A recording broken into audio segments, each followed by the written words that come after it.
Hello, सगळ्यांचं स्वागत आहे आपल्या ड्रीम एम-पी-एस-सी स्टडी व्लॉग या चॅनलवरती. तर हे दिवाळीच्या आधीचे व्हिडिओ आहेत आणि दिवाळीच्या त्या 4-5 दिवसांमध्ये अभ्यास करणं तितकंसं काही जमलंच नाही.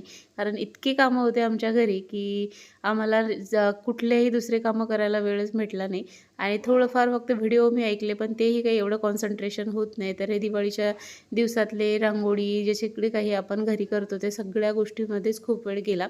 आणि आपण सून म्हटल्यावरती या सगळ्या गोष्टी कराव्याच लागतात. काही गोष्टी स्किप करताच येत नाही. त्यात सावीची पहिली दिवाळी होती, तर तिचे सगळे लाड करणं, कारण मग हे दिवस परत येणार नव्हते आणि आपल्या स्वप्नासाठी आपण ह्या गोष्टी सॅक्रिफाईस करू शकत नाही. त्यामुळे मग मी त्या सगळ्या गोष्टी प्रॉपर केल्या. म्हटलं 2-3 दिवस जात आहेत तर जाऊ द्या, नंतर आईकडे जायला मिळणारच आहे. त्या सगळ्या गोष्टी तिथे कव्हर करून घेऊ. आणि मी त्यामुळे सगळ्या गोष्टी त्या 3-4 दिवसात कुठलाही स्ट्रेस न घेता प्रॉपर केल्या, जशा दरवर्षी आम्ही साजऱ्या करतो त्याप्रमाणे. आणि सावी असल्यामुळे यावर्षी त्यामध्ये आणखी आनंदात भर पडली आमच्या. तर खूप छान प्रकारे दिवाळीचा सण साजरा झाला आणि आमच्याकडची इतकी मोठी पूजा सगळं माझे सासरेच मांडतात आणि सगळे घरचे आमच्या तसे सपोर्टिव्ह आहेत, त्यामुळे काही जास्त लोड येत नाही. पण कितीही म्हटलं तरी कामं तर दिवाळीत असतातच आणि आमची जॉईंट फॅमिली आहे, त्यामुळे ते आणखीनच वाढतात. त्यामुळे मग थोडासा वेळ तिथे आपल्याला द्यावाच लागतो. आणि इकडे सावीचा आनंद तुम्हाला लक्षात येत असेल. तिला सगळेजण घरात असले की खूप आवडतं आणि खूप ती आनंदी असते. आणि तिच्यासाठी मग सगळ्या गोष्टी आम्ही प्रॉपर केल्या आणि सगळं फटाके फोडणेपासून सगळ्या गोष्टी. पण फटाके तर मला स्वतःलाच आवडत नाही, त्यामुळे ते काय गोष्टी मी जास्त केल्या नाही.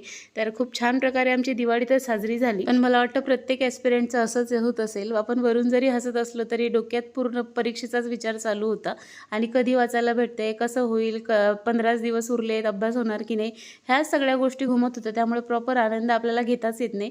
पण नाईलाज म्हणून म्हणा किंवा काय म्हणा, ते करावं लागतं आणि असं सगळ्यांचंच होत असेल. गृहिणींच्या बाबतीत तर ते हमखास होतंच. आपण पूर्ण वेळ कितीही म्हटलं तरी नाही देऊ शकत. त्यामुळे त्या सगळ्या गोष्टी तेवढ्यापुरत्याच आपल्याला आनंद देतात. परंतु आता खूप असे कोट्स ऐकायला येतात किंवा कोणी स्टेटस ठेवतं की पुढची दिवाळी याच्यासोबत आणि आपण असं करून तसं करू. ह्या सगळ्या बोलायच्या गोष्टी आहेत, पण रिॲलिटी पाहता आपल्याला त्या सगळ्या गोष्टींना टाईम द्यावाच लागतो.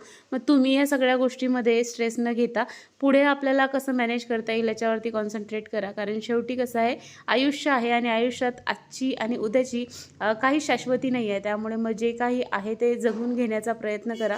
ॲटलिस्ट आपल्यामुळे दुसऱ्याच्या आनंदामध्ये तरी विरजण पडू नये, ह्या गोष्टी आपल्याला कराव्या लागतात. मागच्या व्हिडिओमध्ये मी तुम्हाला म्हटलं होतं की तुम्हाला वेळ काढावा लागेल आणि तो तुम्हालाच काढावा लागेल. मग त्यासाठी तुम्हाला तुमच्याच स्वप्नांसोबत सॅक्रिफाईस करावं लागतं.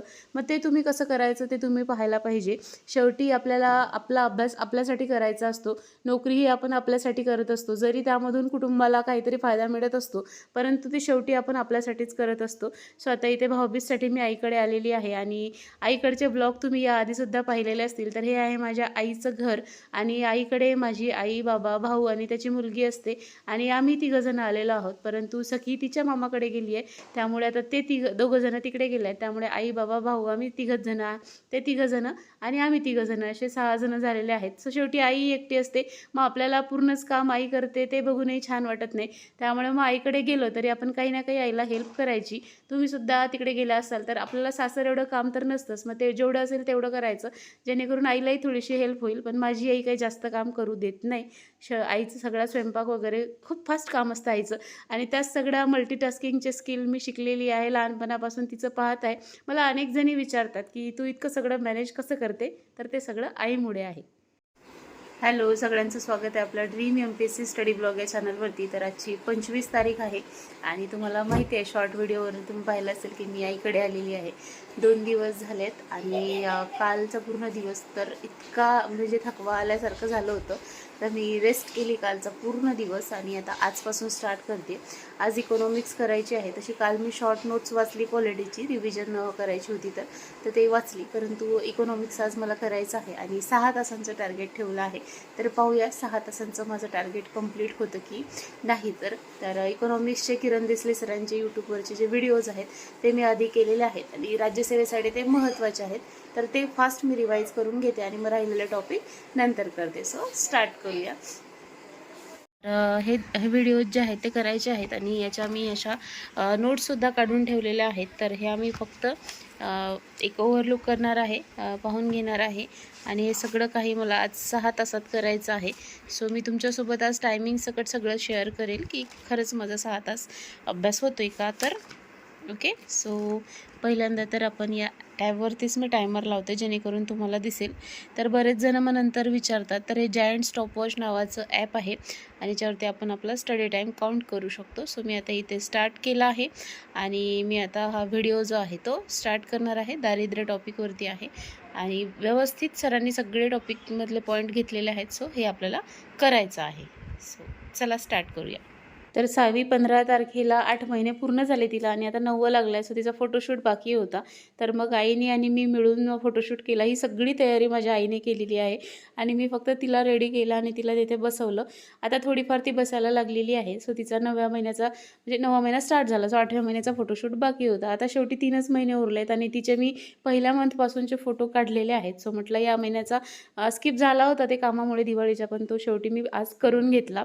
त्यानंतर माझं जे काही मी ठरवलं होतं ते टार्गेटमधलं करंटचं माझं रिव्हिजन झालं आणि इकॉनॉमिक्सचं रिव्हिजन झालं, ज्याच्या मी नोट्स काढल्या होत्या त्या सगळ्या व्हिडिओच्या. सो हे 36वा अंक आहे. यामधले 3 चॅप्टर ठरवले होते.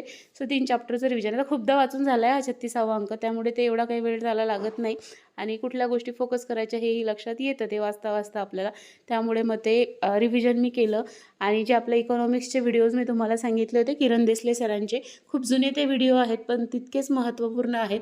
तुम्ही बघा ते आणि PYQ सॉल्व करा, त्याचं महत्त्व तुम्हाला लक्षात येईल.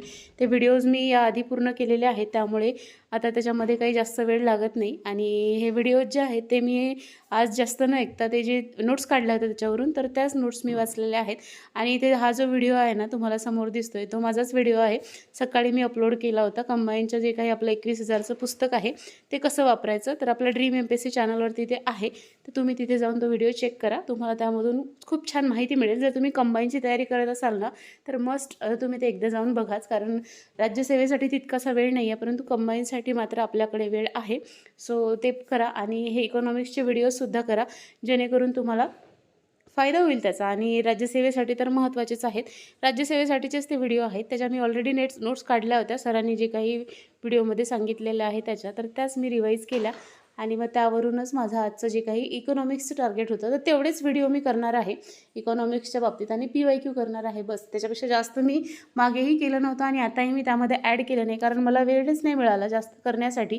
आधी इकॉनॉमिक्स मी शिकवलेलं आहे ड्रीम MPSC चॅनलवरती, त्यामुळे इकॉनॉमिक्सचे जे काही बेसिक गोष्टी आहेत त्या सगळ्या माझ्या क्लिअर आहेत. ह्याही गोष्टी क्लिअर आहेत, पण रिव्हिजन तर आपल्याला करावीच लागते, त्यामुळे ते मी एकदा रिवाईज करून घेतलं. तर आईच्याकडचा अभ्यासाचा दिवस असा गेला. थोडासा आळशीपणा जास्त येतो आईकडे आल्यावरती, तसंच होतं आणि आराम मी दुपारीसुद्धा केला. थोडंसं रिव्हिजन केलं. इतकं जास्त ते काही नाही आहे, परंतु जे काही केलं मी ते सफिशियंट आहे आणि PYQ आता करायचे आहेत. सो ते मी आता रात्री करेल. ते तुमच्यासोबत मी उद्याच्या ब्लॉगमध्ये शेअर करेल. हा ब्लॉग कसा वाटला मला कमेंट करून नक्की सांगा आणि चॅनलवरती नवीन असाल तर एक सबस्क्राईब, एक लाईक आणि हो एक कमेंट करायला विसरू नका. Thank you so much for watching. भेटूया पुढच्या व्हिडिओमध्ये.